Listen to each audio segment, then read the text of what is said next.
Welcome on to, it's not going to be 15.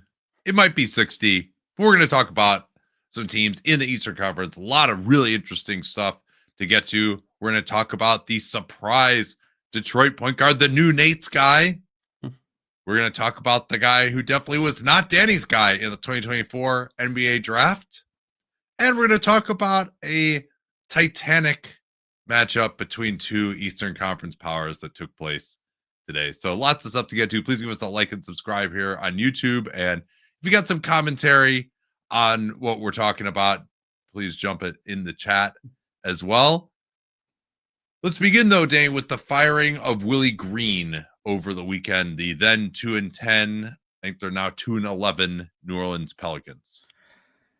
What strikes me about this, and we have a little bit more color than we usually do about kind of to answer the question that I'm about to pose, which is basically why now instead of in the offseason. I picked Willie Green as my most likely coach to be fired because it felt like before the season, because it felt like there was a disconnect between what the brass, because this includes ownership, thought the team was and what we felt that they were. And we are closer to the pin right now.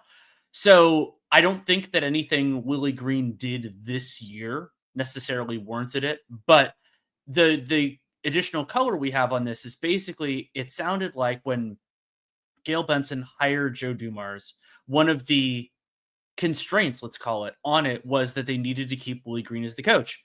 That constraint was removed recently, and Joe Dumars decided to replace Willie Green.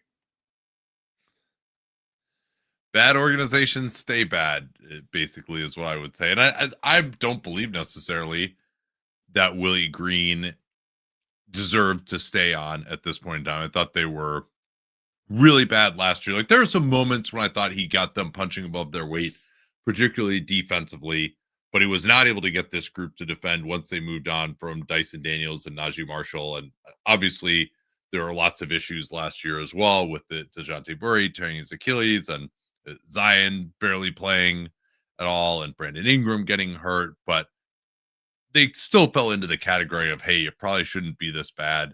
And it was just hard to look at what Willie Green was doing well. But bad organizations stay bad because, of course, Joe Dumars and Troy Weaver, who were brought in, weren't given, are you really believing these guys? Then let them hire their coach. It's not like, you got Phil Jackson here still as the coach, or Pat Riley.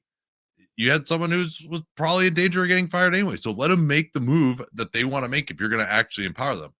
Now, James Borrego, of course, is a quality head coaching candidate. They did not let him leave to the Knicks, who wanted to hire him in the offseason. And now I guess he's going to be the coach at least for the rest of the year, assuming that they can come to an agreement on a contract. For that, we won't have the voice of head coach. I think, I don't know if it's been officially reported that he'll be the interim for the rest of the season, but you'd imagine he'll have a chance to earn the job. I don't know that I see James Borrego in the way he wants to play or has played in the past. You think about his Charlotte teams that just were really played fast offensively, had a ton of 3-point shooting, were some of the best shooting teams in the league. That's not the group that Joe Dumars and Troy Weaver had put together, but it all just seems, again, like I probably think James Borrego would be a better coach than Willie Green. I don't think Willie Green deserved to be retained at this point in time, but this is why sometimes we focus on process over results, because it does reveal what kind of an organization you have. On the process over results thing, I was thinking a little bit over the weekend about the opportunity cost, which is basically by not firing Willie Green in the offseason, that the coaches that you could have gotten and didn't. And there were a number of first-time coaches hired, like Ott in Phoenix. And so, but they will have the opportunity to either retain Borrego or hire somebody new. And one potential silver lining of that is that it feels like this league year could be a sifting, a reckoning for the New Orleans Pelicans. And so it might be better to think about, well, who do we want on this team? And then who makes sense to coach the team that we now have? I'm not saying they're necessarily going to trade Zion or anything like that, but there are a number of players, including Herb Jones, who just signed an extension, who might be better suited for a team that's further along. But the problem is the Pelicans have all these complicated like obligations because of the DeJounte Murray trade and the horrendous trade that they made with the Atlanta Hawks. By the way, firing a coach when you owe an unprotected pick is amazing this early into the season. But yeah, well, also, I mean, that's another part of it too. If you didn't think this guy was the right coach, if we're going to do this, hey, he's kind of a dead man walking, he's got to really perform or we're going to fire him. You made a trade to give up an unprotected first round pick when you didn't even have a coach in there that you believed in at the time. Now, again, like, this is totally expected for me that they would be 2-10. Right. And right. Zion has missed like half the games again, too. A big fucking surprise. Right. Like, so I think everybody there is delusional about what this team is right now. And Willie Green may have been a victim of that, but he also wasn't the solution to their problems. I don't know that any person would be, except maybe a new owner.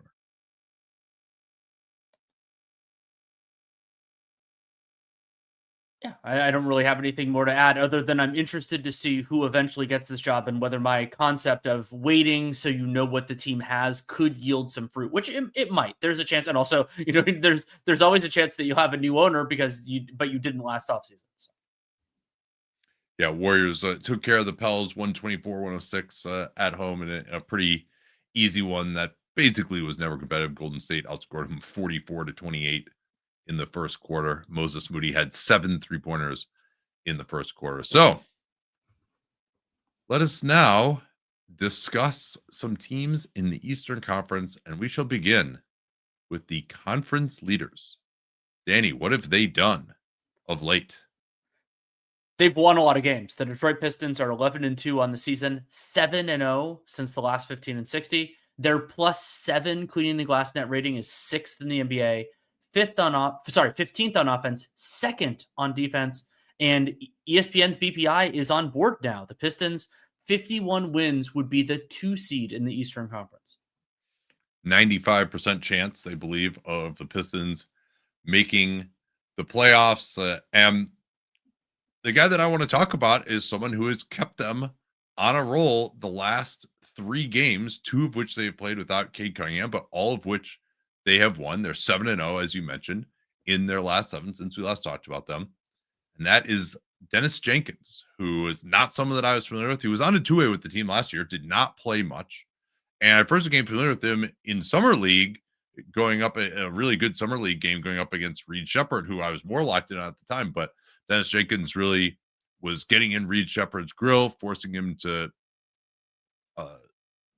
commit turnovers or struggle to make passes. Shepherd had some moments in those games too, but I really appreciated the feistiness that Jenkins had, and he didn't have a reputation as a shooter, but he's shooting it okay in Summer League, and it showed some distribution ability. So I kept my eye on him some, and in the grand tradition of Nate's guys point guards, I wouldn't put him quite in this class yet of Scottie Pippen Jr. from 2 years ago and then Ryan Rollins from last year. I don't think he's going to be, I consider those guys starter level of players at this point. I don't know that I consider Dennis Jenkins someone who's going to be a starter because he doesn't quite have the level of athleticism and strength, I would say, that those guys have. It maybe not as good of a scorer inside the arc, but he's really been pretty interesting. So let's start with his defense because I think he's solid there.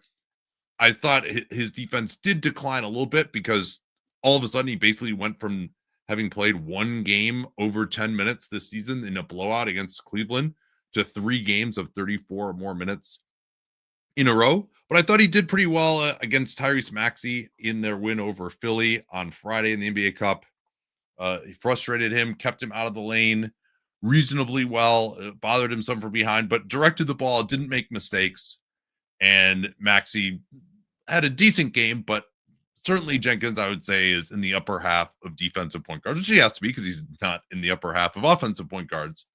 So his ability to get into the ball was impressive. And I think he also does a good job of just executing on screens where not a lot of contact is made, like, because that's something that the Pistons deal with a lot, right?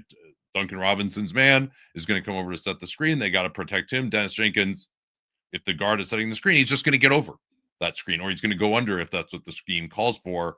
And he's not, because most guards are not going to actually make contact on the screen. They don't want to do that. They want to just cause confusion, slip out, or slip to the basket. or get the switch, and the Pistons don't give up the switch. So he does a good job of not kind of falling for these fake guard screens and getting over. I like that aspect of his play. And then as a help defender, I've enjoyed his stylings as well. He has 12 steals on the season in relatively limited minutes. Probably the best thing that he does as a help defender is tag the roll man or make plays on any kind of a pass into the lane. He could sneak up behind, get steals there. He'll peel off his man on occasion too, as his man runs away. He's not going to just robotically run away. He'll go and actually try to disrupt what's happening. So he's a feisty defender. Where I think the biggest surprise has been is his shooting, Danny. He's really been excellent there so far. It's been impressive because Jenkins, so it's been both catch and shoot. He's over 50% on catch and shoot threes so far, but he's also over 50% on threes off the dribble. And Jenkins, not somebody that we really tracked in college, but he bounced, was at 3 different schools in college, and he only shot over 30% his last 2 years. So there's a question of what he's going to do, but it has looked good so far. He's been a pretty good free throw shooter throughout his collegiate career, and I believe he shot free throws reasonably well in the G League last year. He didn't take many of them, but it looks smoother, and it's been going in so far, and both of those things are important. Yeah, he had that huge corner 3 against Washington that tied the game up late. And yeah, 55% from 3, 4.6 attempts per 36. That's certainly not sustainable. Still not a huge volume. But if the defense is going to go way under, he feels comfortable taking that shot off the dribble. And he also has made shots as a spot up. In the first game that he really started getting real minutes, he played some next to Cade Cunningham, got the close, and that looked okay. So his shooting ability is number one. As small as he is, and because he's not an elite athlete getting to the basket, he's going to need to shoot it at least passably well to continue in this rotation role. And then the thing that was most impressed me as someone who was not familiar with this game is his distribution. It starts with his ability to get in the lane. He's got a little bit of a burst he can use to get by guys, but he's not that strong. His finishing, which we'll talk about a little bit, is just, he's not going to go over the top of guys. He's not strong enough to really knock guys out of the way, which is kind of the name of the game at this point. Like, it's really hard for thin guys who can't jump extremely well and are not nuclear athletes to finish at the basket. That's not a new thing, but it's probably even more true now than it was maybe 10 years ago, when actually I would say less physicality was allowed on drivers. But as a distributor, I've really liked what he's done. The pass that stood out to me the most, we talked about this on Friday, he attacked from the left wing, got under the basket, and then threw a pass 180 degrees over his head back to the left wing to Javonte Green for a 3-pointer. That is one of the hardest passes to throw in basketball, directly behind your momentum. And he threw it halfway across the court. That was really impressive. He's gotten a good pick and roll chemistry with Paul Reed the last few games as well. Reed had a big scoring game in this last stretch with Jalen Duren out. He's gotten the start, and Reed has pretty decent hands and can finish pretty well. Jenkins has done well looking for him. So I really liked what I've seen from him in that respect. He also is really comfortable throwing passes with his left hand. He had one really beautiful pass to the weak side on the right wing for a 3 in the last game that they played against Philly. So I that's the thing that stood out to me the most, is he's not just one of these, sort of Javon Carter, hey, if he makes shots and he's a pesky defender, maybe he can play next to your star. He actually is capable of running the team, I would say, at a backup point guard level from what we've seen so far. It's going to be fascinating to see not only how this front office manages Jenkins' two-way status, but also how JB Bickerstaff manages it once Jaden Ivey comes back, because part of the original conceit of Jaden Ivey on this team, in part due to necessity, was that he was going to be the starting 2 guard and the backup initiator. But if they believe in Jenkins the way that you and I do, you don't need Jaden Ivey to do the second of those things. So does that mean you play Ivey and Jenkins some anyway, and that you kind of balance it between the two? Does that mean that Jaden Ivey, congratulations, you could basically just play off Cade Cunningham, but you're a starter or closer, all that. And we'll hopefully get to see the Pistons healthy enough to actually answer this question, but it might take some time.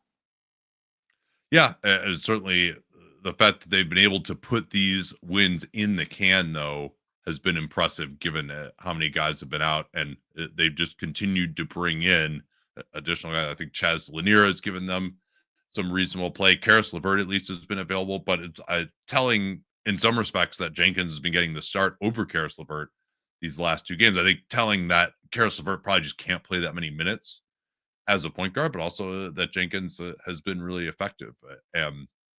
Now, am I going to pencil him in for, hey, maybe he's a upper end backup point guard who might even close sometimes, who could be what Dennis Schroeder was to them last year? He kind of actually has a somewhat similar game to Schroeder. He doesn't have that level of quickness or experience, obviously, but he's shooting it better. Dennis Schroeder just lost his starting job in Sacramento, by the way. So it's not looking like losing Schroeder was going to be a big issue for Detroit. So, this will be, go ahead. Well, briefly, you were talking about Sacramento and the issues for Detroit. One thing to monitor is that the Pistons, after claiming Isaac Jones from the Kings off of waivers, they actually have 15 players. Now, Dennis Jenkins is a higher priority. They could trade somebody. They could just cut Isaac Jones. I don't think that would be that big of a deal. But it's also this question. We run into this a lot now with these two-way guys. Does Jenkins get the latitude? Like, does he get enough confidence with this to be like, hey, I want you to straight convert me, and we're not going to figure out a longer term deal. Do they have some sort of understanding? But this is Jenkins' second year with the franchise. This isn't just a guy they picked up off the scrap heap this year, and you're seeing what he can do. And we've seen some awkward negotiations in the space. We've seen some very smooth ones that we thought could have been awkward. So it remains to be seen.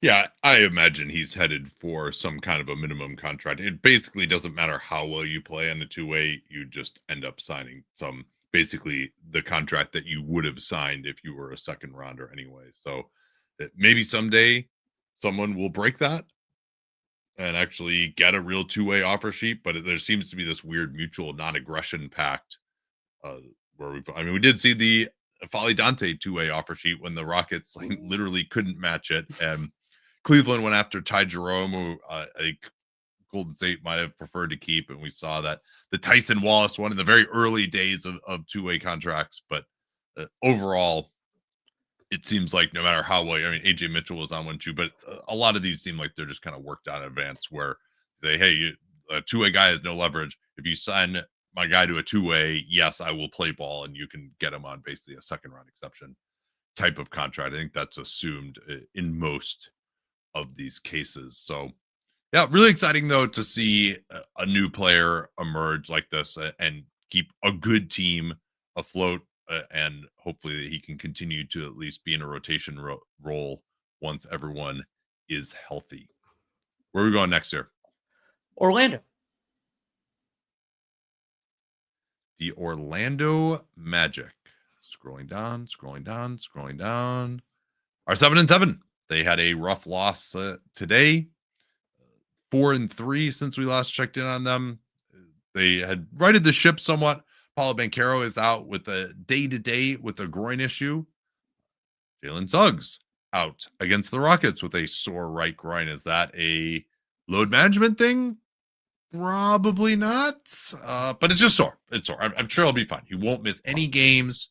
Nothing to worry about. And it's Magic, a concern because apparently Magic star injuries happen in pairs now. So you will have to be worried about that for the next one.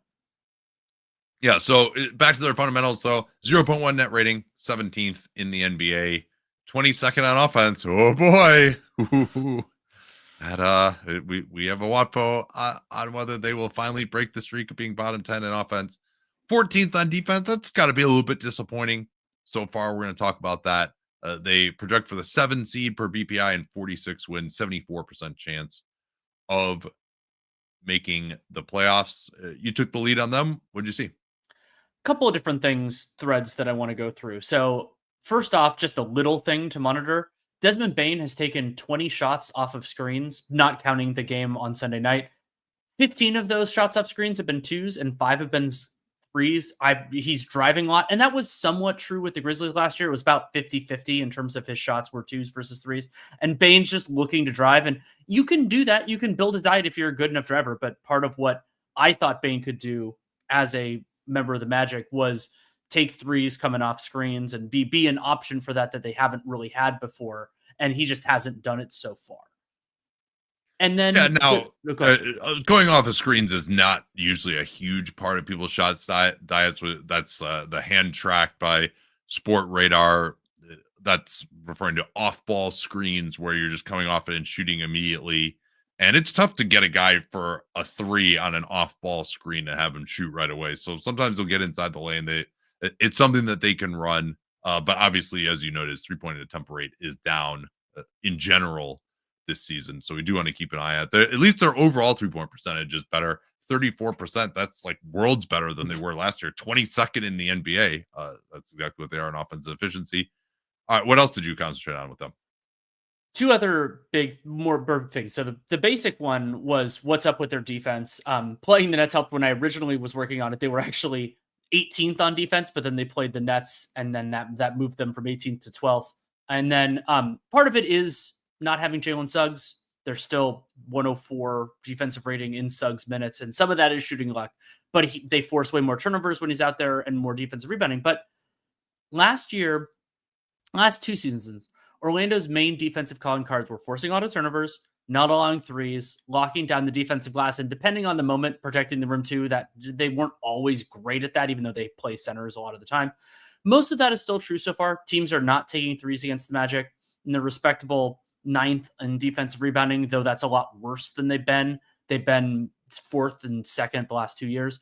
But really the biggest thing that shifted is they're not forcing turnovers nearly as much. They were 2nd to OKC last year, and now they're 8th, and it's dropped by 2% of opponent possessions. That makes a pretty big difference. And by the way, last year, they were basically right with OKC. They were one of the best turnover forcing teams since I've started covering the league at 17% opponent turnovers. So for them to drop to 7th, it's not like, oh, they only dropped 6 places. They were a massive outlier in terms of what they were doing, and now they're not a massive outlier. Missing Jalen Suggs for more of the season is a part of that. But notably, last year, they had a ridiculous 18.2% opponent turnover rate when Suggs was on the floor. It's only 15.6 this season. And something that I may have missed a little in the big overhaul that they had last season is not counting Trevelyan Queen, who actually was their leader in steal percentage last year. John Isaac's still there, but he's not playing nearly as much. But Kentavious Caldwell-Pope, Mo Wagner, Corey Joseph, and Gary Harris all generated steals for them reasonably consistently. And the main guy who replaced them in the rotation, who is a better overall player, is Desmond Bane. Desmond Bane, that's not really a part of his game. He can be a stable defender, but he's not really a turnover forcing defender. That's not really what he does. So that was something I was interested in. I'll do, should this persist, it'll be something that we'll look into a lot more. But inspired in part by watching him play more over the last week with Paolo Banchero dealing with this groin issue, I wanted to watch some film on Tristan da Silva. And da Silva, 6'8" forward, born and raised in Munich, Germany, 4-year player at Colorado, went 18th in the draft in 2024. And he was actually somebody that I didn't watch film of him except in the periphery because I did film on his teammate Cody Williams. And I actually didn't really like da Silva. I didn't like him too much going through in that class. I thought that he kind of was a tweener, but like the kind of tweener that I don't really like. It was like what does he really do well was the question that I kept asking myself as I didn't watch that much of him, but that's where I kind of was on him. But he was supposed to be a feel for the game guys. So sometimes those guys can punch above their weight, and that's kind of what he's doing here, right? I liked what I saw from him this year when I've just been watching Magic games in the flow, but watching condensed film on him, watching synergy clips, I was even more impressed. And so the jumper is an important start of this. And he's shooting 41% on 8 threes per 36 minutes. I don't expect that to continue. That's ridiculous. And that's way better than he did in college. But he's going to make shots. I feel pretty confident that he's not going to be one of these guys who just can't hit anything from the outside. So that's a good foundation because they don't have connectors. They don't have guys who will make the play after the play. on this team. They don't have guys who are going to finish plays particularly well either. So all of those have been issues in the past. And there were a couple of interesting things with De Silva's shot in the film. There was one where it was like a kind of an early version of a no dip three. He's not all the way there yet, but could be a real weapon for De Silva in probably a couple of years. And overall, the two big things for me, one of them was he's already we have the jumper. He's already a good two dribbles and a good decision player. He plays within himself. He makes good decisions. He has a good enough handle to use an advantage when the advantage is created for him. And that is a really important skill set for a complementary player to have. And there's even a little bit of circumstances where you look and you're like, oh, maybe he can even do more than that. Like the grab and go film for De Silva, I thought was pretty good. Like he not only gets it and moves quickly, but he can actually like make a good pass, an incisive pass. And there was one play which I really loved his reaction where the Nets were pressuring backcourt. De Silva runs back to relieve the pressure on the inbounder, then gets a screen, drives the screen, and finishes over Nick Claxton. So they never even really ran a play, but De Silva created an advantage through his hustle and then made it into a bucket. And so you think about what that player is offensively. So he can do things when he needs to, but isn't going to be, we're not going to run the offense through him, but can shoot well enough that he has to be guarded. That works really well with a team that can already generate those kind of looks. And so ideally, if the Magic had a better initiator, but Paolo and Franz, I think he can make some sense with either one of them. You probably want a good center back behind it. And like, I had this idea. I'm like, yeah, if Tristan De Silva's defense gets to passive or even good, like that's a starter. Like to me, that's a starter. Maybe not on the Magic because of their unusual roster construction, but on another team. And he actually was a respectable defensive playmaker. Colorado hasn't really done that a ton in the pros, but I think that there's something there. I like in the basic part with his defense film. I didn't watch a ton of it, but I thought it looked fine. And so came out of it feeling better about De Silva than I did before. And I try to focus on a player's conceptual skills rather than how they fit into their current team, because you never know what their team is going to look like, or they could always eventually be somewhere else. But or who's going to be injured on their current team. Yeah, there's going to be a number of those. And so like, I think his shot prep is pretty good for a player of this type. Still has some work to do, but for a player who was a 20 point per game scorer at Colorado, who wasn't just a shooter, he's better at those things, the shooter elements, than I would have expected. And he has this other connective tissue that I really like. So I don't think he's necessarily a star in the making, but unlike some of the other guys I watched film on, I actually came away feeling meaningfully better about him as a player than I thought last year or in what I've saw of him this year. And the big thing for him is whether he can guard. And we focused so much in that series they played against the Celtics last year on the island basketball, where they just switched everything. They didn't help. They tried to take away threes. That's generally their philosophy. It was an extreme version of that. And he played it in that playoff series as well. Now, you could see, for example, at the end of today's Rockets game, when he's guarding KD just, waves everyone away and says, all right, I'm going to go at this guy, and was able to score on him pretty easily. So he's not really capable of pressuring up. He's not particularly strong. He's got good length to contain. So I don't know that he's a pigeon, but he also is maybe one of the weaker links in that group. And that's not the end of the world. You're never going to have great defenders at every position unless you're really a truly elite defense, and they need his offense. So I definitely don't think he's going to end up as a liability there, but he also is someone who could be attacked to some degree by the best players. The question is but he's not, I don't think he's bad enough that like you want to play a coverage there and not switch. You can switch and then try to load up, help a little, but he's not going to just get destroyed, I would say, by the best players. All right, let's move on here to the Chicago Bulls, Danny. The Bulls are now 6-6. They had a double overtime loss to the Utah Jazz, which felt like it barely got finished before we started recording this. The Bulls are 1-5 since the last 15-60. Slightly negative net rating, negative 0.1 is 18th. 17th on offense, 19th on defense, and BPI, in part because of the 1-5, but in part because of the preseason expectations, has them out of the play-in. 38 wins would be the 11th seed in the East and only gives them an 11% chance of making the playoffs. Yeah, they're starting a series now of 5 games in 7 nights. They did get Kobe White back today. He was supposed to be on a 24-minute limit. He did play in through single overtime, actually had a tying shot that sent it into double overtime. He was fouled by Lauri Markkanen, by the way. That should have been an and one. But then he was not able to continue LaMelo Ball into the second overtime because that really would have been pushing the minutes limit to go 10 over. Josh Giddey also came back from the ankle sprain that he suffered at the hands of DeAndre Hunter. But you have to imagine that neither of those guys will be playing back-to-backs in this 5 and 7 stretch, and they're going to maybe struggle without those guys. Also, Lauri Markkanen, revenge game against them.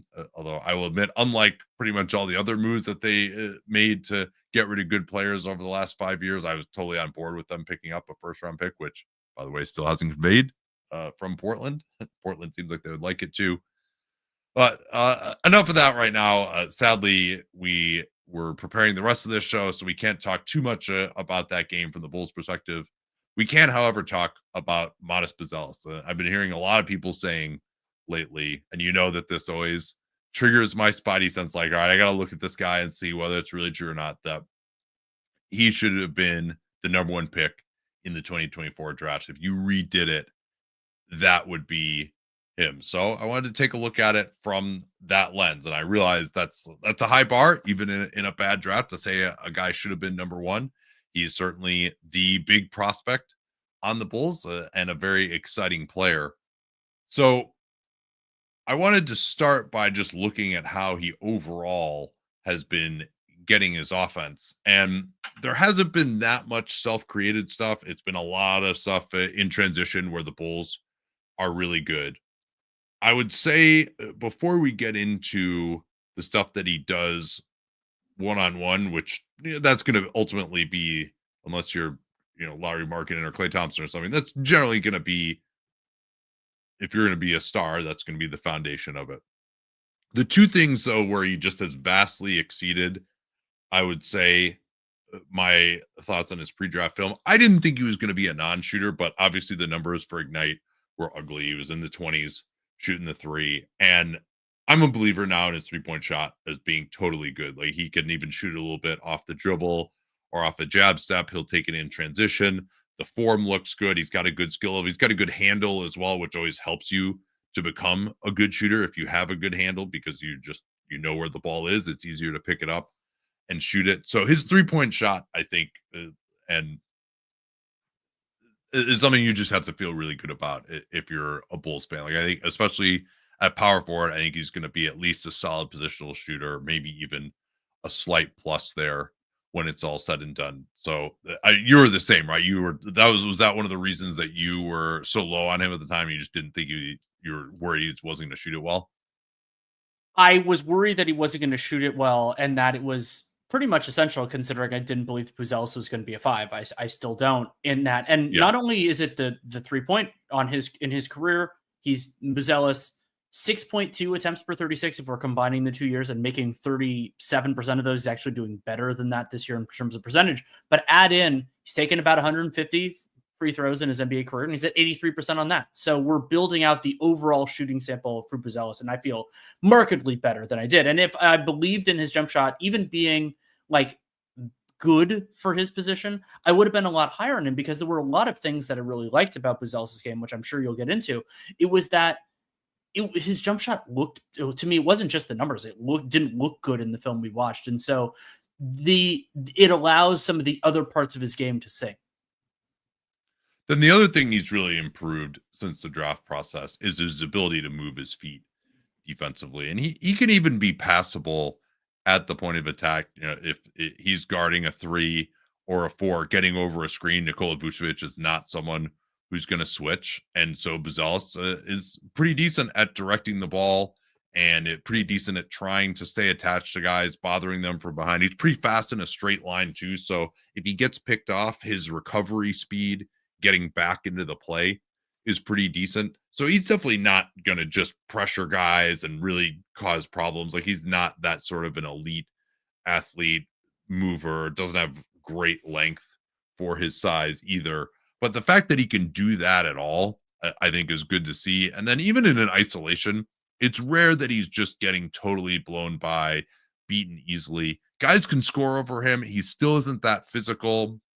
We'll talk some about his shot blocking in a second, but he's not elite, I would say, certainly for a power forward at affecting shots, either for his man or as a help defender. But he also is not just someone who is going to totally get attacked. I mean, he's not even close to the worst perimeter defender on his own team. And while other teams will attack Josh Giddey way more than him, that can be an advantage to him. It also means that he has to guard up more than he might on some other teams as a power forward. Josh Giddey has to kind of be hidden on, whoever's on the baseline. So that means Buzelis actually has to guard more above the break and in more actions. I think he's been passable in that respect. Take a second here if you want to call up his rim protection numbers, which I think we should talk about, because that was one of the things, that was probably the biggest skill that actually popped was in the G League. He was averaging over 2 blocks a game, if memory serves. And the thought that he could be this really good shot blocker from the weak side was part of the intrigue for a guy who was kind of a jack of all trades, master of none, was going to need to improve in a lot of areas which of course he has in terms of his individual defense and his shooting already, to find a role and be someone that you wanted to have out there, but not necessarily having the ball. How does it look for him if you take a look at that, Danny, as a rim protector this season? I think that it's looking better. I would say better than I thought, which is true, but also that wasn't the weakness that I had for Modest Buzelis. I think he's done a solid job. So he's averaging this year 1.3 blocks per 36 minutes. Block rates, I think it's totally fine, but it's more just in the film. You see what I think Buzelis's best defensive attributes, kind of the rim protecting stuff, is that he's there more often. Like he's there a lot. And that really is a deterrent. And when you think about who he's playing with, that's really important. Yeah, I will say that he is there.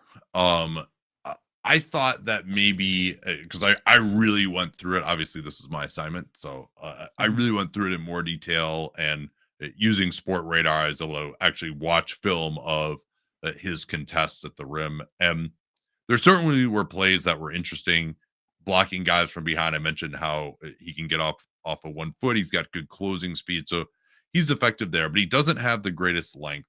So in terms of just walling up on guys, I didn't really see much in terms of verticality, using his chest to force misses on a rotation. He'll kind of come over, but then he's not, if he can't just like take a step and really jump, and this is the case in the offensive end too, and really just explode off of 2 feet, he's not actually getting up that high. And then he doesn't have elite timing or length to me. So there will be times when he's in the way, he's reaching out with his arms just aren't long enough, or he's kind of getting knocked backwards a little bit, not able to make the play.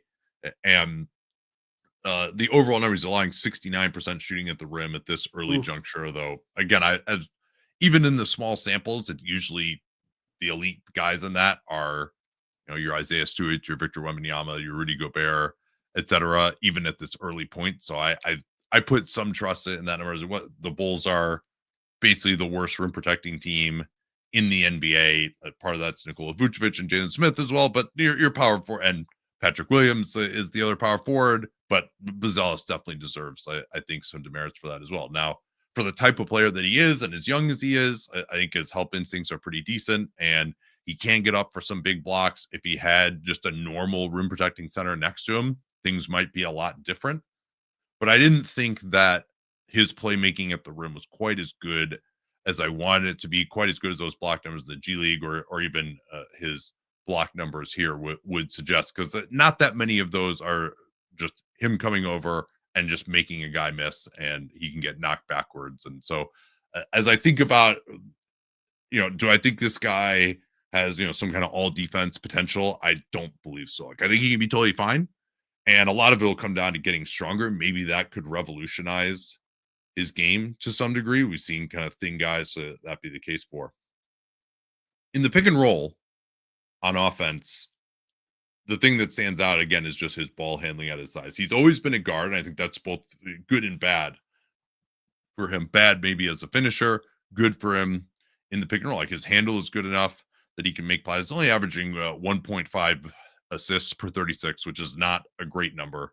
He's run 42 pick and rolls that have led to either a shot turnover or an assist or a pass that led to a shot. So 22 shot attempts, 8 turnovers, 12 passes leading to a shot is the breakdown. So that's not a totally useless number as an assist guy out of those types of plays. He really hasn't been used at all as an isolation or a post up player.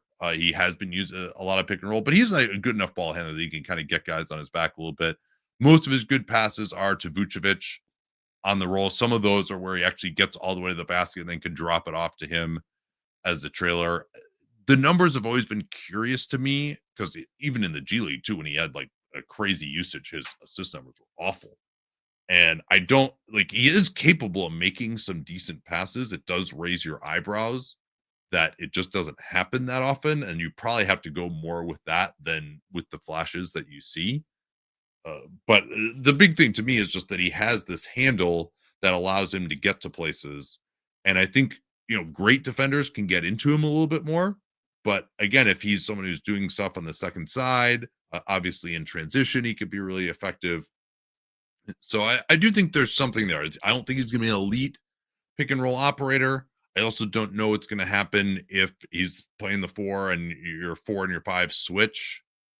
I don't know that his isolation game is going to be that great. Maybe the shooting can kind of make up for that. And then if you look at the finishing numbers inside 5 feet, that's probably, I'd say, the biggest thing that's holding him back, but also the biggest thing that can improve. 55% inside of 5 feet per NBA.com.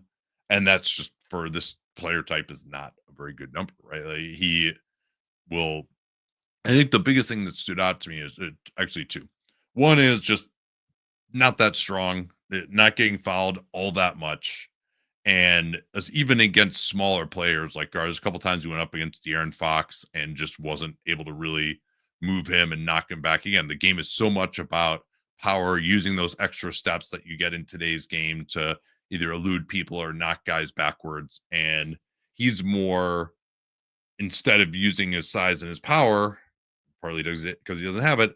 It's a lot of kind of quick one-handed flips, touch shots, and then he doesn't have big hands, and so the ball can kind of get away from him. There, you just see too many misses, even on shots where it looks like he's got the angle, and you freeze it at the point of release. Oh yeah, this is going in, and it just doesn't. And then the other part is he just doesn't get up. He doesn't have that many dunks. He only has 7 dunks on the year, which for a team that's playing this fast, for a guy like him playing with the space floor with Vucevic, like you'd like him to have more dunks than that. And because he doesn't really jump that well unless he really can like take a big step and load up off of 2 feet. If he's coming down the lane and he has a little bit of a body on him, he's struggling to get off the ground a lot more. So I think the strength on both ends, particularly as a finisher, could make him really effective. Again, he's only in his second year. The ball handling is good. The fact that he can shoot it the way he can and handle the way he can at his size and still can jump, even if he's not effectively using that yet. There are a lot of building blocks there. So I guess I'll throw it to you after my long rambling explanation of just, do you see him as like someone that would be in the mix for you as the number 1 pick if we redrafted in 2024? Or do you see him as a guy who's going to be an all-star in the future? I do not. I like Buzelis a lot more than I did. But it part of what you're doing in the draft, it's not just who is the most impactful, who is the best player now, especially considering like the role and everything like that. It's scalability. It's what do we think they can be. And Buzelis is unusually skilled for his size and position. But getting from where he is to where that is on for like the players who make this their calling card, I think there's a big distance there. And the other way that you can get to all-star level is by being a high-level defensive player. And the things about Buzelis that I love how hard he plays. I like his like in some senses, I like his applied athleticism. In other areas, I don't. And his jump shot being as good as it is. Like, so he applies it running the floor. Like, he's more of a straight line guy than a vertical guy. And you talked about his the time it takes for him to get up. But that the pieces that he is right now, even in a weak draft class, like, somebody's gonna pop. We don't necessarily know exactly who it's gonna be, but I would rather roll the dice on like Alex Sarr's defensive potential, on Reed Shepard's offense potential in particular, but some of it, or like I have him below Risache because Risache, who has, he's had a kind of a weird season because he's had some injuries, but Risache's game to me fits together more seamlessly and like he could fit in a lot of places. But Buzelis has moved himself up on the list, and you never foreclose on a player, especially one as young as Buzelis is. He's his age 21 season. Moving past that, it's just that getting from where he is to that doesn't always happen. I wouldn't foreclose that he could end up the best player in this class. I still would probably go Shepard, who's been really good this year, as we talked about last week. I think Sarr, because Washington has been such a shit show. He didn't have a good game in this game you're going to talk about later, the Clash of the Titans game, but I think he's had his offensive game has really expanded quite a bit this year. Risache has kind of been a guy, but also he hasn't had, the Hawks team hasn't been as thirsty for what he can do as the Bulls team has been for what Buzelis can do. And maybe he would be showing more. Like, I think he's still, Risache is more of a true wing, probably plays a more valuable position. It wouldn't be insane to me to see Buzelis becoming a 3 at some point. I think offensively he will be able to play that role. The question just becomes defensively. Maybe he becomes a good enough shooter that you can pair him with an Aaron Gordon type of guy who's can do more of the dirty work defensively, and that would be, I think, make him a lot more intriguing. Obviously, Steph Castle has to be in that conversation as well, but I think Buzelis is certainly in that group. Maybe not at the top of it, but it's not at the point where I'm going to definitively say that Sarr, or Shepard, or Castle is going to be better than Buzelis. I think I would probably take them, but it's definitely, and I think I had Buzelis maybe like 6 or 7 or something. And there's a few other guys who probably should be talked about in this mix, but they don't have the upside. Like Keyshawn George has been really good. Like that, he's probably would be the next group down as well. AJ Mitchell, I think is gonna be a long-term starter, but I'm not sure he has like quite the upside of the guys we're talking about because he's older. So certainly, I think he's got to be in the top 5. Would you agree with that? I think probably. I think I'd have Keyshawn George over him, though. We'll talk about him a little bit later. I wouldn't be totally against that. Again, especially because he maybe is more of a true wing, which is more valuable. Where are we going next here? Atlanta.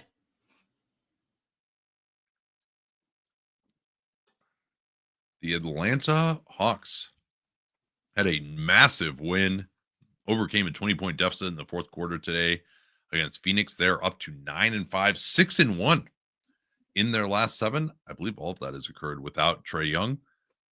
Net rating is 3.0. That's 13th, 18th on offense, 7th on defense. BPI likes them for the 4 seed at 50-32. So it looks like they've got a number of teams right in that 50 win range. We talked about Detroit earlier at 51. 96% chance of making the playoffs, BPI says. What is happening with their defense to get them to 7th, Danny? Last year, the Atlanta Hawks were 28th in opponent effective field goal percentage. And this year, before today's game, and the Suns did not shoot particularly well, the Hawks are 7th. And that overstates things a bit because last year, the Hawks had brutal opponent shooting luck, including 38% opponent shooting from 3. And that's down to 33.5. So your opponents shoot almost 5% worse on 3s. You're going to look a lot better. But a lot of the foundational parts of the Hawks defense were good last year. They just got betrayed by a team shooting really well. They force a lot of turnovers. They don't foul a ton. Sort of weirdly, they're bottom 5 in defensive rebounding. And my first thought was like, that's weird. They're one of the few teams in the NBA that actually has enough forwards, but their centers aren't great defensive rebounders, either grabbing them themselves or positional defensive rebounders. So that's a part of it. Something I'm going to monitor over the course of the season. And I wasn't super surprised that the Hawks are rebounding better defensively in the non-Porzingis minutes than they are when Porzingis is on the floor, even though Jalen Johnson largely plays like when Porzingis is out there. So that's something I want to keep an eye on. But so the defense, like, it really is like that they're going from bad opponent shooting luck to good. That's been a huge part of them moving up to 7th. And they're doing a lot of things right, but they were doing a lot of those things right last year too. The main thing I wanted to focus on, and it's funny, because you have to watch film and compile stats before the late games finish. Dyson Daniels had a nice performance against the Suns. He had 12 assists, was 5 of 6 from the field, even though the denominator there is significant. But I wanted to do some stats and watch some film on Dyson Daniels, because part of the intrigue for me is, well, okay, how are the Hawks, and I've watched them a fair amount over the last couple weeks, how are they going to handle distribution of labor while Trae Young is out? And we didn't want, to see this for the Hawks, but they have gotten the opportunity. And this is going to focus on Daniels' offense. He's still over 2 steals a game this year. Not at 3, but still over 2, which is awesome. And I was looking for a couple of different things. One is growth just in general. And then the other is like kind of the theory of the case for what he is and what he could be offensively. And unfortunately for Daniels, it has been a challenging start to the season offensively for him. 48% true shooting on 14 usage. That is down 4% from last year. And when you consider how much time Trae Young has missed, there was an opportunity for that to go up. Dyson Daniels played 423 minutes and had only attempted 12 threes and only made 3 of those. Wait, excuse me, what? He's attempted 12 threes on the season? On the season, yes. And he's only made 3 of those 12. So he is shooting 1 3-pointer per 36 minutes. And that's terrible. Why? I watch more Hawks, I guess, to see why, like, where he's standing, like why he can't get more up than that. Because it wasn't, what was it last year? Was 3 per 36, right? I believe so. Let me verify. Yeah, 3.1 per 36 last year. And and so it is weird. Part of it is that he's driving a lot of these closeouts, and that's not going super duper well for him. But I mean, they're even just in the flow. There should be so much more than that. And 84% of all of Dyson Daniels' shots are inside 10 feet, in part because he's not taking any 3-pointers. But a lot of those are from 3 to 10 feet, and Daniels is only making 37% of those. And to switch it to, so Basketball Reference, Clean the Glass, a lot of different filters for this, which I actually think is useful for the exercise. Daniels is making 55% of his shots within 4 feet. So it is really the kind of that line. The floater range has been a real struggle. He has more dunks as a proportion of his field goal attempts this year, but that's largely because Daniels is shooting less. So that means he's taking about the same amount of dunks, but it's over fewer shots. So it's a higher proportion of his attempts. And finishing is a huge part of the problem for Daniels. 46% on layups and 39% on runners. And it's, the finishing is a real struggle. And one of the things that really stuck out both in the stats and in the film is you look at the spot ups, and this ties in with what you were just talking about. Dyson Daniels has had 30 spot ups this year. 10 of those he took the jump shot. It's 3 of 10 on those. 20 of them are drives. So that means he's driving twice as much as he's shooting. And this is not Dyson Daniels being guarded so closely that he has to drive, especially when generally, exactly, right? Like they're laying off of him. Someone's throwing him the ball, and it's tough when 2/3 of the time you're just driving right back into the teeth of the defense again in a situation where they're probably closing out to short to you, right? This doesn't include plays where he just makes the next pass without driving it. And because he clearly is not getting guarded. If you look, the percentage of his wide open threes last year, something like 80% of his threes were wide open. And so teams aren't guarding him. You throw it to him and he's not doing anything. And that really hurts. And sometimes it's even worse than not doing anything because he's driving into the teeth of defense. And so far on those 20 drives, He's 3 for 15 on shots in those drives with 3 turnovers. So he has as many made Oh, shots on drives as he has turnovers. And Daniels was terrible on this last year too. He had 0.6 point per possession on driving off spot ups last year. It's about that this year. And I think it might actually be a little bit worse than that. And the Hawks do play some limited shooters outside of Daniels, but they also play a 4-6 center basically the whole time now. And so I had all this stuff and then I started watching the film. And there were a number of these that were just like, I actually think that teams were giving Daniels too much respect off ball. Like there were circumstances where they were staying a little close to him in a playoff series, and the Hawks look like they're going to make the playoffs this year. I think that will shift pretty dramatically. But a lot of these drives by Daniels, he has this problem because teams are putting, oftentimes it's bigger but more limited defensive players on him because you can kind of get away with that. And so he's trying to drive on Paolo Banchero, he's trying to drive on John Collins, but he can't move those guys. And for whatever reason, even though Dyson Daniels is a very quick basketball player, even I'd say at times quick with the ball in his hands, it never actually affects his drives. He never actually like really beats his cover to the spot. And so he's not creating that advantage that is so important. And that doesn't allow the parts of Daniel's offensive game that I do actually like to sing as much. Like he is a willing passer. He has pretty good vision as a passer, but you have to actually get the defense to respond before you make that as a passer. He runs the floor reasonably hard in transition, but he's not a great finisher. So that hasn't gone particularly well. And like there was one of my favorite plays with him was Daniels, the ball squirts to him off of a loose ball, and he immediately moves it on to Jalen Johnson in the corner. And another one where Daniels is kind of under the basket, doesn't have an intuitive shot, to his credit, doesn't take it, but finds Onyeka Okongwu on a different angle, creates a good opportunity. But a lot of it is, there was a play where they did a nice job. Muhammad Gay set a nice screen inside the arc for Daniels, got downhill, but Luka Doncic is there, and the almighty power of Luka Doncic, interior defender, Daniels misses the runner. So going back, and this isn't relitigating his extension or anything like that, the pressure for Daniels, he's talented defender, even if parts of that are overstated by the steals, which are immensely valuable, but that overstates, I think he's not as strong on ball as some people may think. But he could still be a very valuable, extremely valuable player if he was passable offensively. And the stats in the film to me don't lie. And right now he isn't. And I started when I was thinking about his film, and in part because I obsessed over my draft mistakes, I started thinking about his countryman, Dante Exum.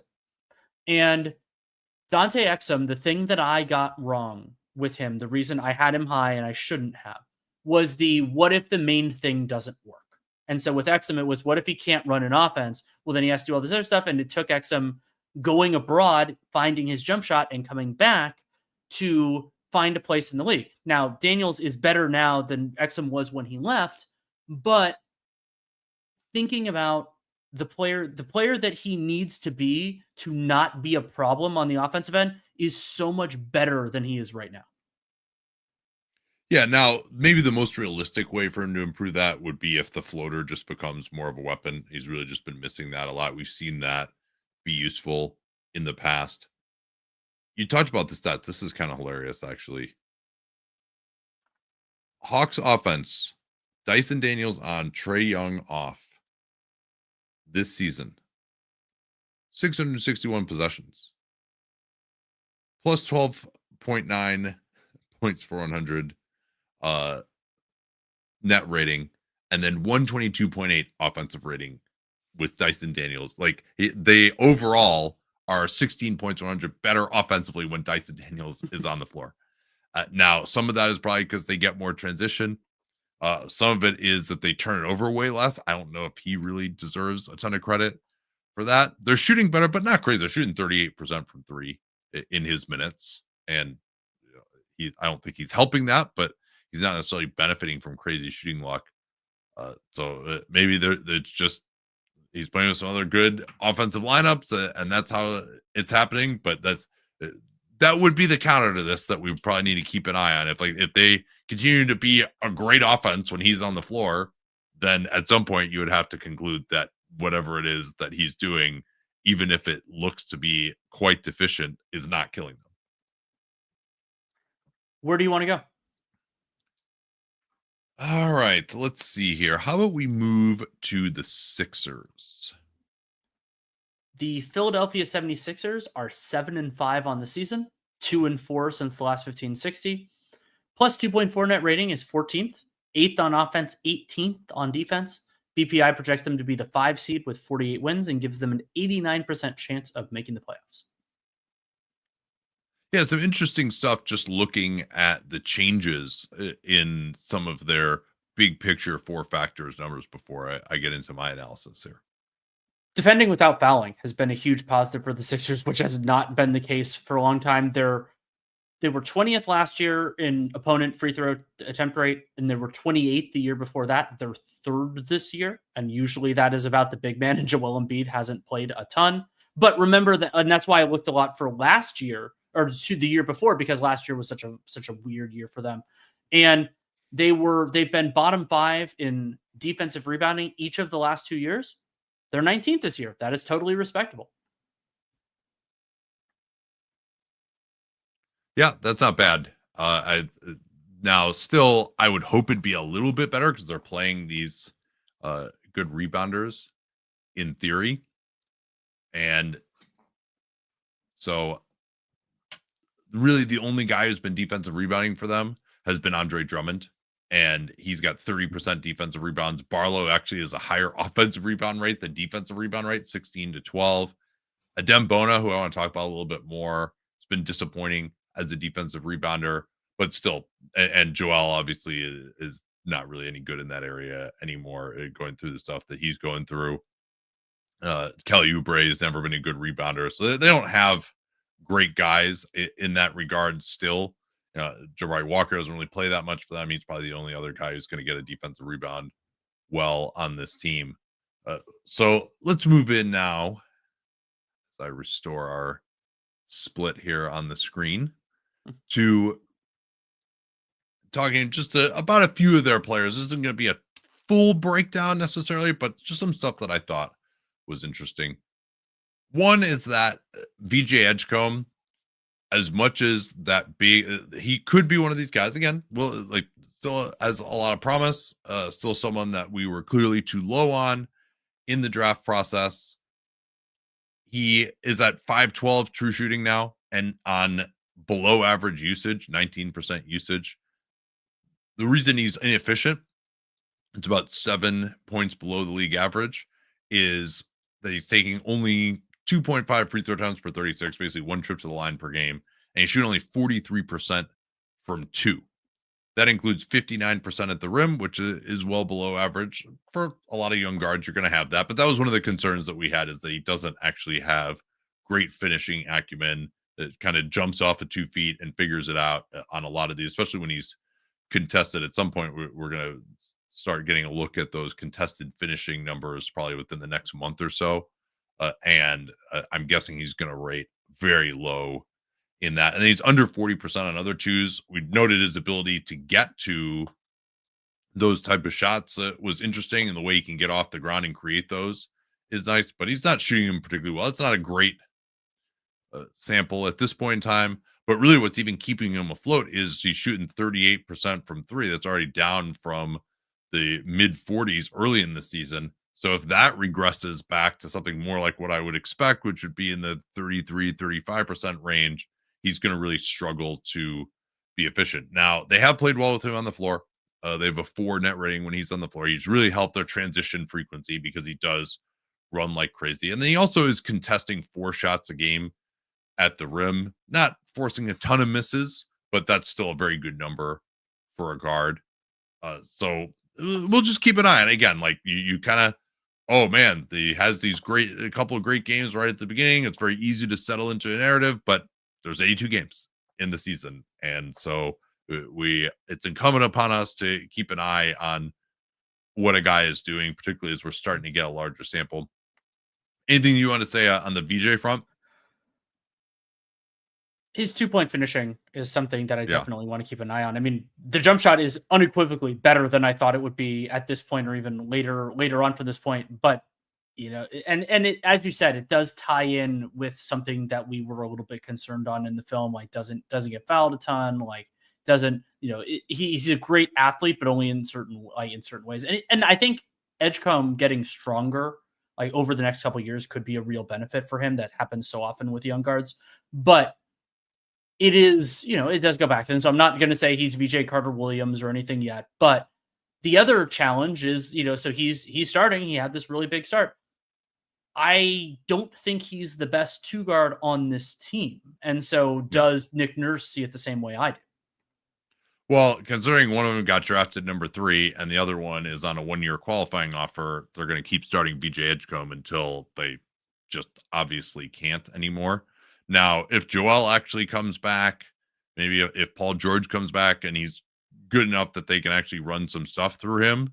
Now, of course, BJ is making shots right now too. That's the other thing. But Quentin Grimes is clearly a better shooter.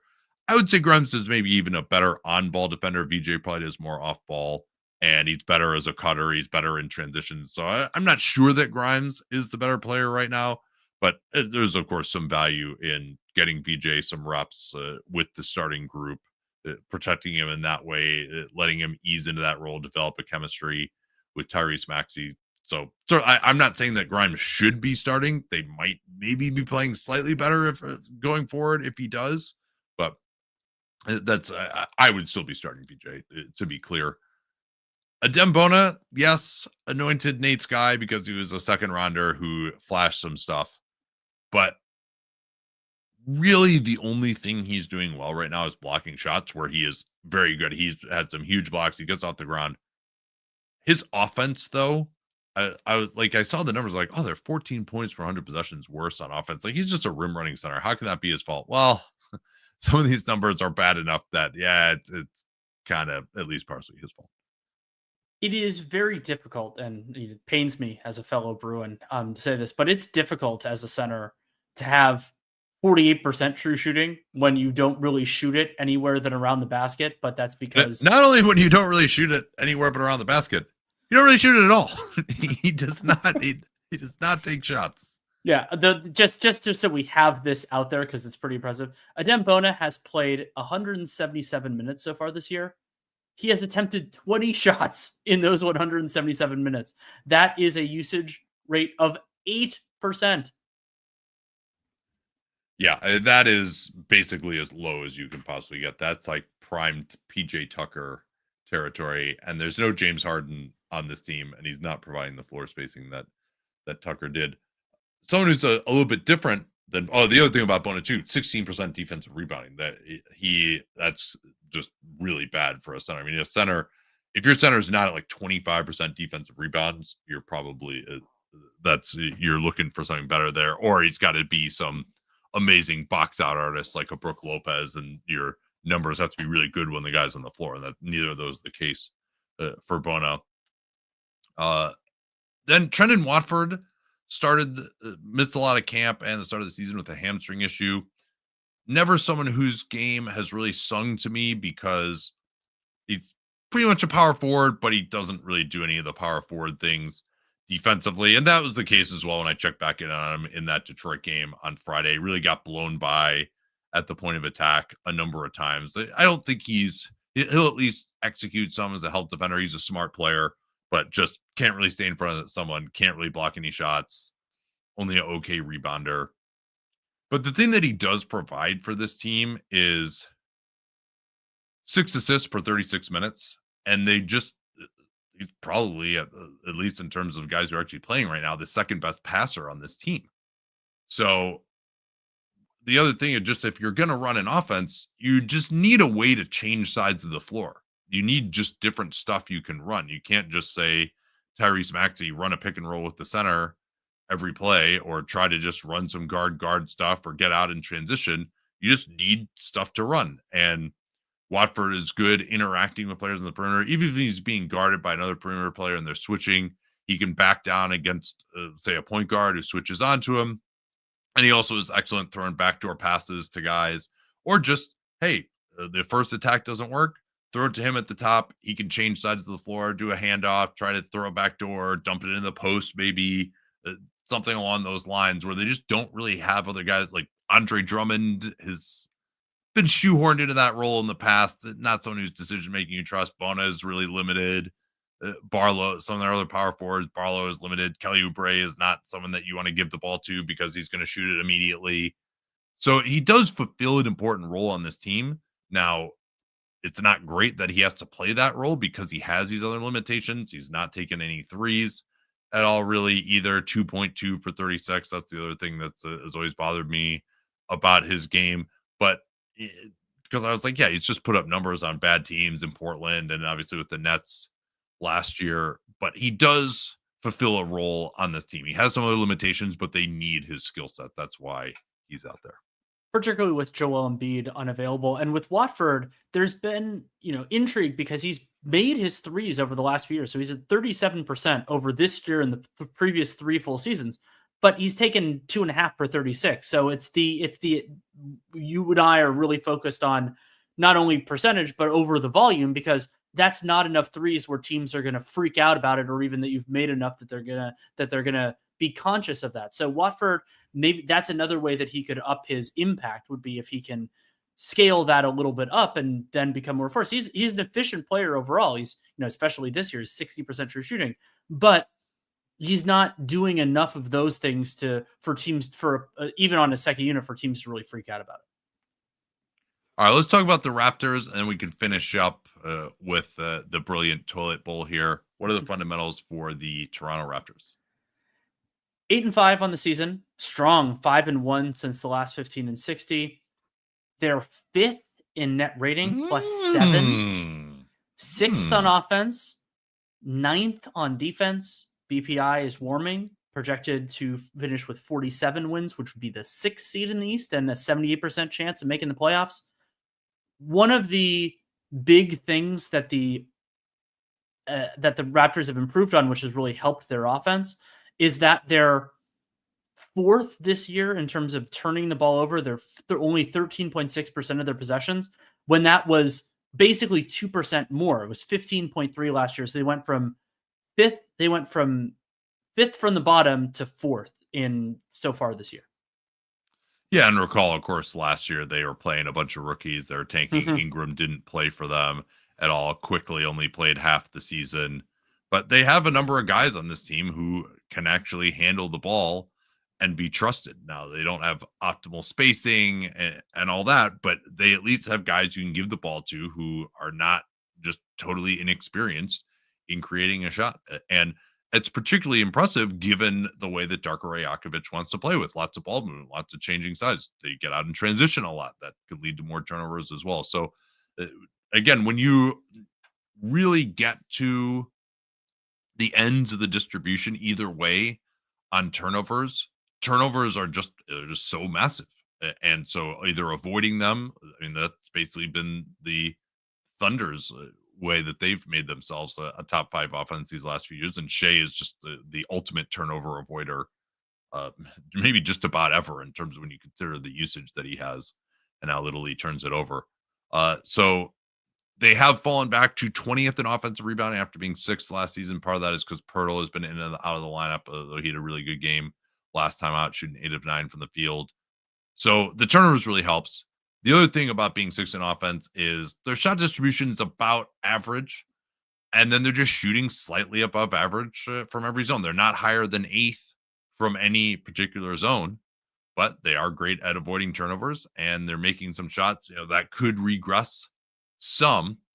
And then defensively, they are 9th in defense. They're allowing 32% from 3, the Jedi 3-point defense. By the way, I apologize. I didn't laugh hard enough at your Sith 3-point defense for, I can't remember what team you were talking about. Those maybe we can, we can save that for the for the Brooklyn Nets too. I think they're still allowing over 40% from 3, but they did play the Wizards tonight. Maybe not anymore. So Brandon Ingram was someone I wanted to focus in on as well. I think he has really helped them. But one of the big questions that I had that Darko Rajakovic annoyingly just didn't answer when I asked him this softball easy question in Utah last year Maybe he's defensive about the fact that he took all of his starters out with 10 minutes to go and they still won the game. But anyway, I want to see how a guy who was pretty ball dominant in New Orleans was going to fit into the way that they wanted to move the ball with this group. So last year in New Orleans, just look at the how much he's touching the ball. Ingram averaged 4 seconds per touch and possessed the ball for 4.3 minutes on average every game. He's playing about the same number of minutes this year as last year, about 33. Or sorry, and I say his last full year in New Orleans, that's 23, 24. So when I say last year, which I surely will, I mean 23, 24. Average number of dribbles per touch, 3.17, and he touched the ball 37 and a half times per game in the front court. 64.6 overall touches.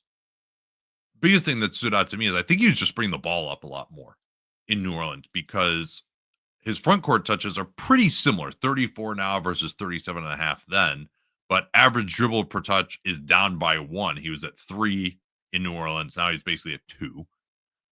And 4.3 minutes time of possession in New Orleans is down to 2.8 now. And remember, there's been a lot of times he hasn't had that traditional point guard in New Orleans. That's why they traded for DeJounte Murray in his last year.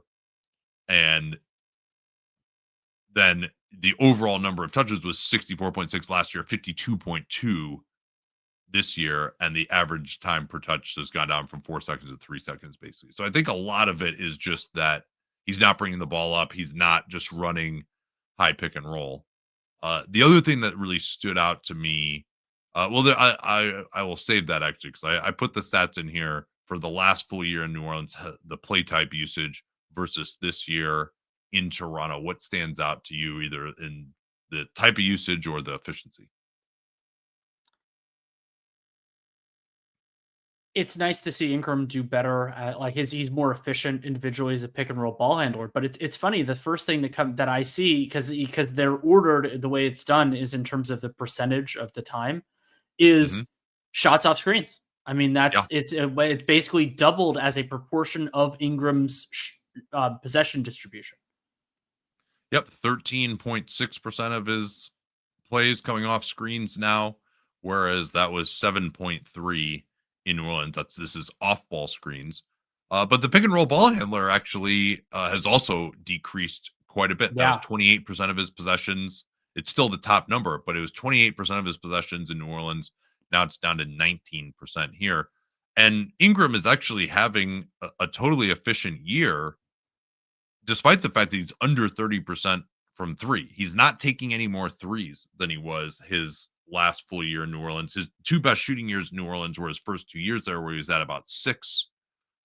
In fact, he authored what I considered the greatest one-season shooting improvement in NBA history his first year in New Orleans. That had us fetting Fred Vinson once again.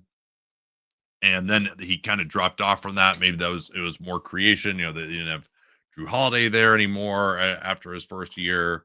They didn't have Zion there after his second year. So he did more creation, was off the ball less. So he's not hitting his 3-pointer so far in New Orleans, but he's shooting a career best 58% from 2. That's 5% better than he's ever shot from 2 before. And as we would look at the stats, he would take a lot of hard shots and really wouldn't make that many of them, right? Like he had one of the hardest shot diets in the league, but he was only adding maybe 2 or 3 percentage points in terms of his ability to make those hard shots, which made him relatively inefficient for the type of player that he was. So if he can continue shooting this way, he's getting more at the rim. He's just has been more efficient as an inside the arc scorer because he hasn't been asked to just create as much, line up the pins and knock them down nearly as much. He's been very effective as an isolation scorer as well. But he's doing a little bit less of that. They're also getting him into the post more than they did, which I think is good to get him going against smaller players down there. And he's been exceedingly effective on those plays early on with 1.23 points per play, 9 to 16 on those. So just the variety, I think, is kind of working right now, giving him different ways to attack. And because what we saw, remember his last playoff appearance, of course, he was overmatched there with Lou Dort guarding him, but it was pretty predictable how he was trying to get the ball, and Lou Dort just made his life miserable. And so if he's got all these different ways to attack now because they're moving the ball, I think he is able to be more efficient as a 2-point scorer. We'll see if the 3-point shooting comes along. We'll see if the 2-point shooting regresses.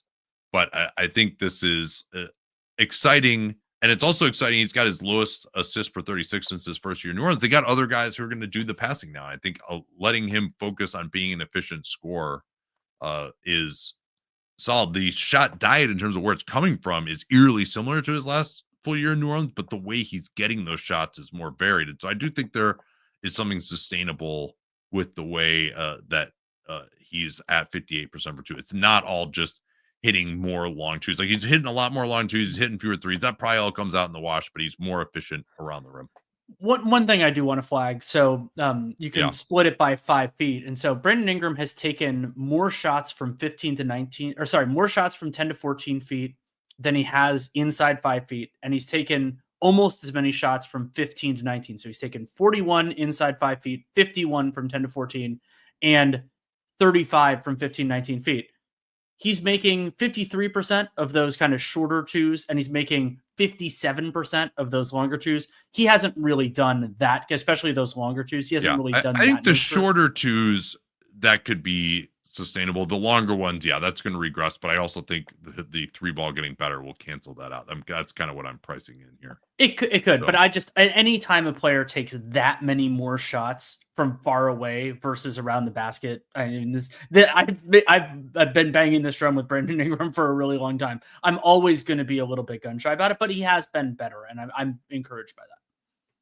Yeah, if you look at the overall Raptors play types, they're 5th in off screen, which is usually a pretty good indicator of moving the ball. Now they're at 5.5. That's, Utah is number 1 at 11. Golden State is number 2 at 7. Boston is number 3 at 6. And then the Raps are at 5.5 at their 5th. Minnesota is up there too, but they're closer to mid-pack than they are to second. But they are scoring really well in general, 1.25 points per play on off-screen plays. And just fewer isolations. They're in some pick and roll, but not that many. They're in the 33rd percentile of plays with the pick and roll ball handler. And then transition, they're really getting out there as well. They're one of the best transition teams in the NBA in terms of their frequency. And so that's always useful. And they're getting more off of cuts. They're 77th percentile in terms of the number of cuts that they're getting per game as well. So I think the Rajakovic offense is working reasonably well. And again, with this ball movement, but also a low turnover rate, that is something that is very difficult to accomplish. Another thing that's very difficult to accomplish is having two teams in the same conference both be 1-11 and to play each other. We will start with the Brooklyn Nets fundamentals because they won in the Toilet Bowl, 2-11. They've gotten both of their wins since we last checked in on their 2-5. Still negative 13.9 net rating, which somehow is only 28th. They are 24th on offense and an absolutely disgusting. This is the highest number I can ever remember seeing at this point in the season. 126.6 defensive rating. That's basically the opposing offense gets turned into the Nuggets with Nikola Jokic on the floor.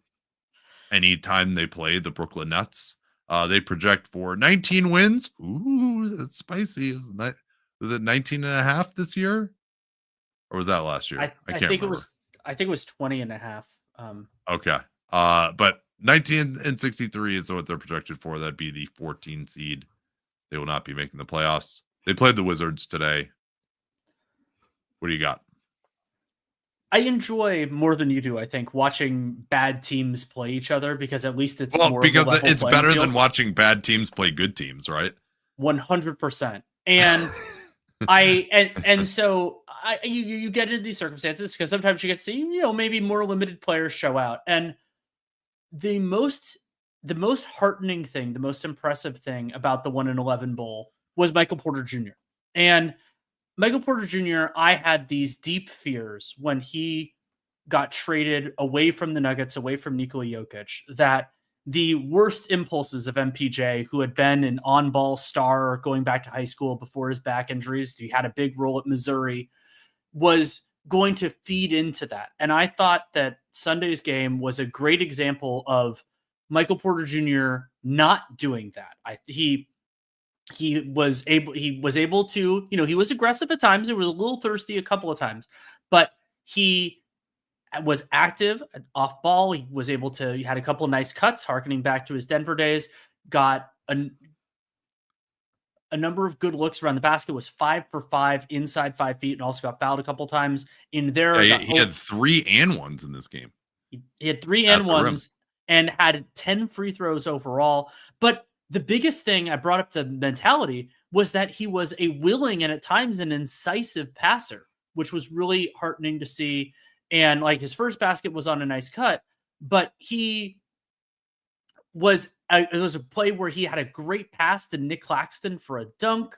He was making the right play a lot of the time. And this team, we expected them to be bad. They are bad, but he wasn't caving into his worst impulses. And so he played extremely well. Now, he's not the most impactful defensive player in the world, but you don't necessarily need to be against the Washington Wizards. And he did really well. And it's a concern for the Wizards, in part because of foul trouble, that the second best player on the floor was also on the Brooklyn Nets. And Tyrese Martin, I caught it it was in the first half. I'm like, man, Tyrese Martin's making a really big difference in this game. He was getting some good stuff, and being active, driving towards the basket, getting fouled, sometimes making a good pass. And Tyrese Martin, then he was the focal point in some of the Nets' best stretches in the second half, as well as Michael Porter Jr. played and earned plus 17 for Porter Jr. Tyrese Martin, to me, the key stretch of the game was the late third and early fourth. The Wizards had, and this I'll talk about like when we get more in the Wizards section, they battled dual foul trouble with Keyshawn George and Alex Sarr. And I kept thinking the wheels were going to fall off in the early third quarter. They didn't. But then when Tyrese Martin came in the late third quarter and then he stayed on fourth, that's when things really got out of hand for the Wizards. Things went really well for the Nets. Tyrese Martin, 8 of 12 from the field, 5 of 6 on twos, 3 of 6 on threes, and had a couple of nice assists. He played active on defense. He was wonderful. He was an important part of the Nets win. Yeah, tell us just what his game looks like visually for people who are not familiar with him. Martin went to UConn, about 6'5", 6'6", and what worked really well in this one, and part of it was he was the stretch where I thought he looked the best was when Alex Sarr was in foul trouble and was out of the game. But he was an active driver and cutter, so he was getting downhill, and a lot of times, especially when it was Marvin Bagley III was in the game, like he was able to get the finish there or get fouled. But he was making the right decision almost every time. And his 3-ball in this game looked good. Overall in the season, it hasn't been as good.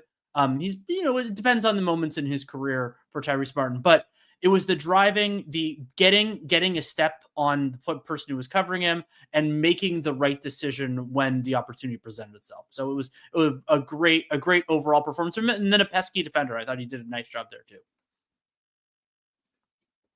Yeah, it was that 8-0 run at the end of the third when he was out there that really and salted things away. Unfortunately, Tyrese Martin did a number of that at the expense of a Danny's draft prospect guy, Bub Carrington, who had a rough overall performance. I think that the negative 25 for him wasn't fully earned, but something that did stand out was the Nets bench guys just had a level of execution that the Wizards did not. So the main guys who played for the Nets off the bench were Zaire Williams, who I thought played really well overall. He had a couple of threes that probably might not sustain, but he competed defensively, made life hard on the Wizards. Day'Ron Sharpe, who worked on the glass, did a decent job. Tyrese Martin, I've talked about before, and then Drake Powell, and I will talk about him in a second, but then you compare that to the Wiz, who Bub Carrington, Trey Johnson, both young guards, Cam Whitmore, we'll talk about him in a little bit. And then Bagley and Vukcevic and Corey Kispert. So Vukcevic came in because of Sarr's foul trouble. Bagley, he tries hard, but he's flawed. I still think that the Wizards not having a legit backup center is it's gonna hurt them in ways that don't actually matter this year. And then so the bench I thought was an important like a huge part of the story. The Brooklyn Nets starters outplayed the Wizards starters, but the bench is what really sealed the win. And then the other guy, I'll do a full breakdown of him later on in the season. Drake Powell has intrigued me because he was the guy that we didn't get to see in Summer League because he's been battling all these injuries.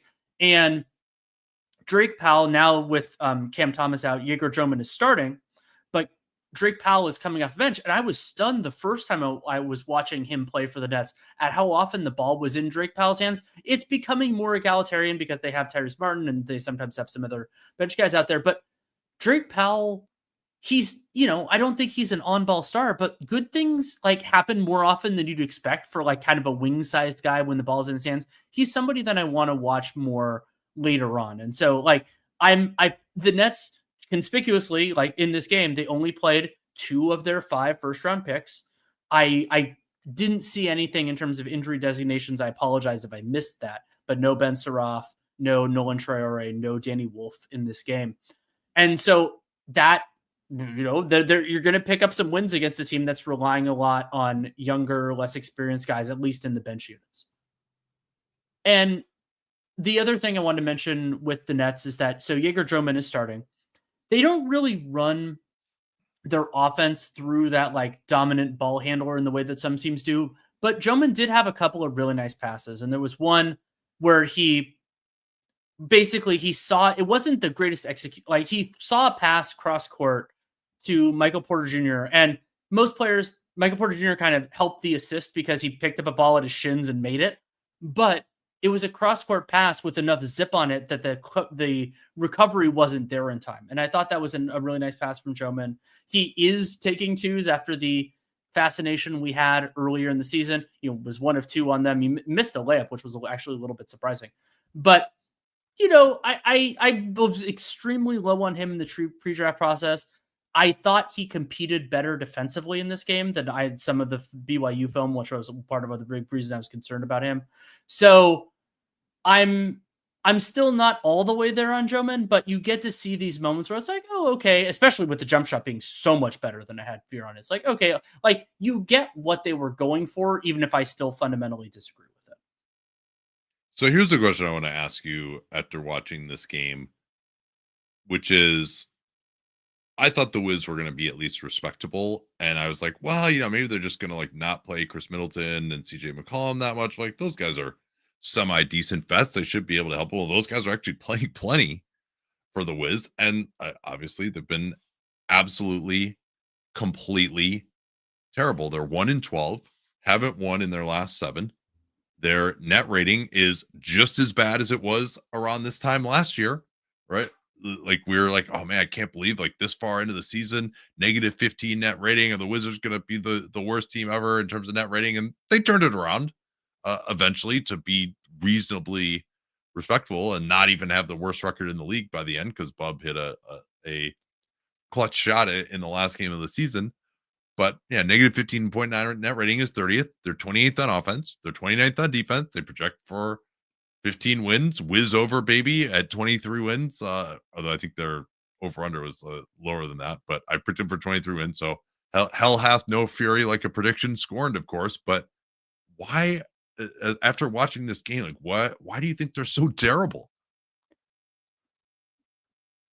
There are a number of different kind of flaws that they have. And so I thought that Keyshawn George played well overall, but there were moments where the Wizards ball movement, like it actually sang. And there was a nice possession where Middleton fed CJ, who got the ball to Keyshawn George, and it found its way to Alex Sarr. But it stuck out in its rareness because there just weren't that many possessions where they were really doing it. The Wizards, just one of the other big problems is they don't force any turnovers, and their defense is terrible. So they're not really getting a ton in transition. They just don't have the opportunity. Like you would think about that they would. And there were a couple moments where Bilal Coulibaly got a nice stop, and they looked like they were going to get something, but then they had like a weird pass or transition turnover. And it's funny. Like I have like in my notes, I'm like, oh man, it feels like the Wizards are turning the ball over a ton, like because they were memorable and often they were like turned an advantage into a turnover, but they only had 10 in the game. and only 4 of those were live ball, but it was just they all kind of felt like backbreakers. But I think part of it is, and I don't want to blame the old guys for this, but like they've been a horrendous transition team this year in terms of both frequency and success. Some of that's missing shots.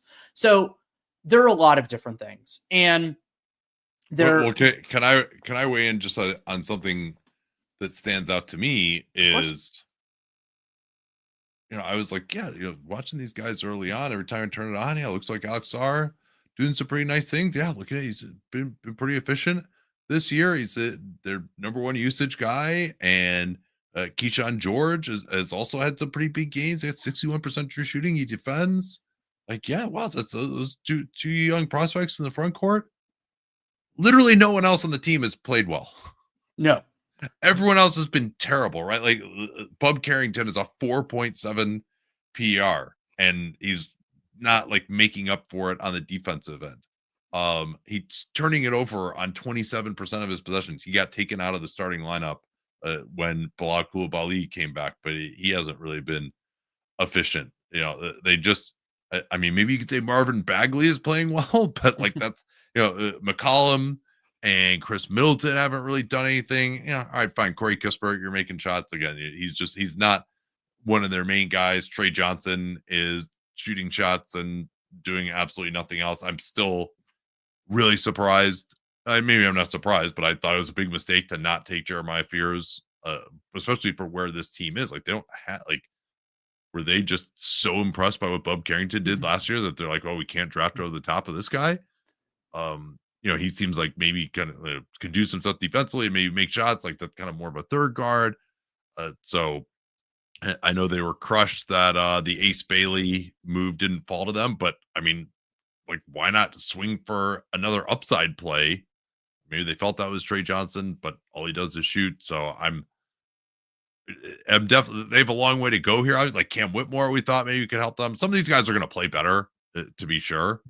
But I mean, you're also sort of like, well, like, why are we even bothering with CJ McCollum and Chris Middleton when they're like not even actually better than these young dudes? It seems like maybe they will be in the future, but you're not going to trade either of those guys making $30 million. They would have to play like probably unrealistically better for them to actually get off of this team. Yeah, they'll have gentle declines in minutes and then probably get bought out and end up somewhere. There might even be understandings in place for that. CJ, I thought he had a better second half. He was brutal in a negative way in the first half. I thought that he had some bad shots. And there were a lot of times where he just wasn't really doing anything. And Middleton was largely kind of inactive, I guess would probably be the best way to describe it. He wasn't bad, but he just wasn't doing a whole lot. So it was George and Sarr. And one of the big threads of this game that affected the Wizards more than the Nets was both Sarr and Keyshawn George were in foul trouble for a lot of the game. Sarr only played 23 minutes. George played 32. And they were off the floor for the end of the Nets, the run at the end of the third quarter. And that, like, I mean, so Alex Sarr, he got his 5th foul with, I think it was like 8 minutes to go in the third quarter. And he was mad. And there was a part of it that I can understand his frustration because Nick Claxton was embellishing a lot. Like but they were still fouls. Like, they're still, you hit a guy with your left arm and he goes flying, but you still weren't supposed to hit him with your left arm. And so, like, I use the term embellishing rather than flopping because the original thing was a foul. What Nick Claxton was doing was he was making it more obvious to the official. And you wish that wasn't necessary, but as in the case in soccer, sometimes it is. And so there were a few of those calls, but I thought the one that was most reflective was Sarr's. So he's going for the ball. Absolutely. It's a Nick Claxton finish. And he eventually gets ball, but Coach Keefe challenges it. And I'm like, oh, he's going to lose this challenge 100 times out of 100 because Sarr got ball, but before he got ball, he got arm and head. And I'm just going to like, why are you challenging this? I know Sarr was probably heated about it. He did get ball with his hand, but it's like you had all this stuff. And so Sarr, Brian Keefe seems to be like 97% vibes as a coach at this point. And so, I mean, I guess. And Winning some so games might help the vibes, but when you it can't win could. games because you have a top 8 protected pick, then Mm. not that they're in any danger of losing that, but Well, yeah, they would need a lot of I guys to play still, better. yeah, I still struggle to see like what But Brian Keefe is supposed to be, his strength is supposed to be as a Wait, coach, but because you like know, you're not watching. I think back to Will Hardy's first year with the Jazz, where you're like, yeah, oh, they're yeah, running some or interesting stuff. Jordy last year, the guy on Jordy last the year, other side. sure. Where you're Uh, like, oh, they're playing hard, they're running some interesting stuff. Like the Wizards aren't. There's not anything like intuitive about their offense. Now, not having guards is a problem with that, but it's not like last year's Brooklyn Nets team was. I mean, they had Schroeder and then who they eventually traded and Cam Thomas last year. It's not like they were setting the world on fire in terms of creators. And they at least were running interesting stuff. They were buying in. They had some little flashes defensively. And yeah, I agree with that. And so Sarr, just the culmination of this is that Sarr, he misses most of the third quarter. And the Wizards, like I thought the wheels were going to fall off. They didn't until the end. But then he comes back in and he commits one of the most bizarre sixth fouls I can remember. Because and I didn't get, part of it maybe is that I was watching on the Nets feed, a feel for like why this happened beyond the obvious. So he and Terrence Mann are kind of going at it a little bit for a rebound. Terrence Mann gets the rebound and is moving up the floor, and Alex Sarr kind of version of like bear hugs him from behind. Like he goes partially for the ball, but yeah, then he I saw that play. Like it looked like they got involved kind of in the rebounding action, and then Sarr just like kind of whipped him for a yeah. sixth foul out of frustration and like Yeah, but pushed him down. it's your sixth It was, foul. yeah, Your it sixth wasn't great. foul with 6 minutes to go, and it's not a play. They ended up ruling it, I believe, correctly, a transition take foul. But when you do what he did, what Sarr did in that moment, that you are out of the game. Like whatever they end up calling it, there ends up being a That might have been technical. a feature, not a bug for him at this point in time. It might have been. I mean, But obviously, he that was level of frustration is not yeah. the right mental He approach. was fully on tilt in the second half and at times in the first half. And so that was a shame. And I mean, Keyshawn George really outplayed him. George, he had a huge stretch where he made, I think, 3 out of 5 threes in the early part where it looked like the Wizards might actually take control of the game. They distinctly did not. But George ended up with 29 points, 9 of 16. I'm still a big fan of what he's doing out there. And George, him playing with better teammates, I think will make his game really sing. Now he might drop his usage, but I think he can do well. And then there were a few encouraging moments. Bilal Coulibaly, as a defensive playmaker, I thought he had some really nice plays. Now, a couple of those, like, got a good steal, and then there was a weird turnover on the other end, like kind of short-circuited it. But that sort of glue guy makes some of the differences. Like, he's compelling in that role, but as is the case with basically everybody in the Wizards, like, okay, you can do that, but then you need to do these 4 other things in order for, even when you bring in the pieces that are going to be better than these guys, or it's internal improvement. So they're bad. And I mean, I'm fine with playing these flawed guards off the bench. I mean, I was higher on Trey Johnson than Jeremiah Fears, in part because I believe in his jump shot. He's making the 3 so far, isn't making the 2 so far. That's something we'll keep an eye on. Bub has been terrible to start the year. Hopefully that changes, because partially because I want every guy to succeed, and partially because I want my draft predictions to succeed. And then Cam Whitmore, it really is a version of the same thing that we saw, where like he had this one great play, Bub got a steal, and then great credit to Whitmore for flying back in and getting a finish. That was only made 2-pointer of the game. He made 1 3 at one point, but he's just like, he's a space case on defense, just like he was in Houston. And so it's still the type of player that a front office would be wise, and Michael Winger did this, to roll the dice on. But they